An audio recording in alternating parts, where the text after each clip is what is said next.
독일 정부가 20여 년간 지속해온 정책 노선에서 벗어나는 역사적인 결정을 내렸습니다. 올 연말 완전 폐쇄하기로 했던 원자력 발전소의 가동 기한을 오는 2024년까지 연장하기로 한 건데요. 우크라이나 전쟁 이후 러시아의 천연가스 공급 감축으로 유럽 곳곳에서 에너지 위기 상황이 발생하자 유럽에서도 가장 앞장서온 탈원전 정책에 일단 제동을 건 겁니다. 16일 월스트리트 저널은 복수의 독일 정부 고위 관계자들을 인용해 올 연말 가동 종료 예정이던 마지막 남은 원전 3기의 수명을 일시적으로 연장하기로 했다고 보도했습니다.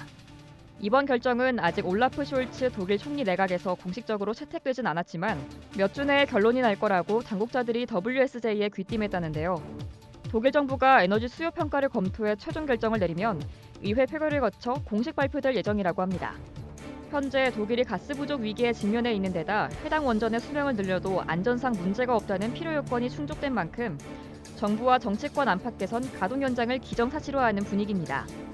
독일 여론도 러시아의 우크라이나 침공 이후 급변해 최근 독일 여론조사기관 포르자의 설문조사에 따르면 무려 75%에 달하는 독일인이 원전 가동 연장에 찬성했는데요. 이번 원전 수명 연장은 러시아의 우크라이나 침공과 그에 따른 서방과 러시아의 에너지 전쟁을 단적으로 보여준다고 할 수 있습니다. 앞서 독일은 앙겔라 메르켈 정부 시절이던 2011년 동일본 대지진 이후 원전의 단계적 폐쇄를 약속했고 올해를 끝으로 남은 3기의 원전을 폐쇄하고 원자력 발전을 중단할 예정이었습니다. 그런데 이 계획에 러시아가 변수로 등장했죠.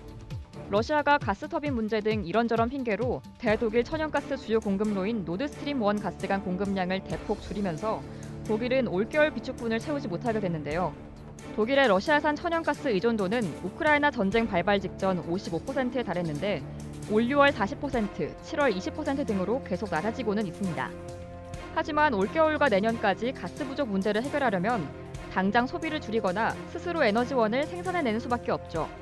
오는 2038년까지 석탄 에너지에서 벗어나는 탈석탄 정책에서 선회하여 지난 6월 가동을 중단했던 석탄 발전소를 다시 돌리는 것도 이 때문입니다.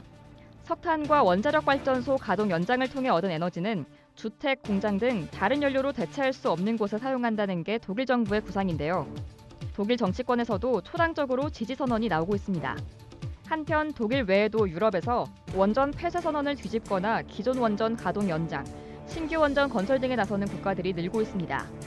영국은 에너지 자립을 위해 2050년까지 원자력 발전 비중을 16%에서 25%로 높이기로 결정했고 그동안 미뤄왔던 신규 원전 사업에 대한 투자를 승인했습니다.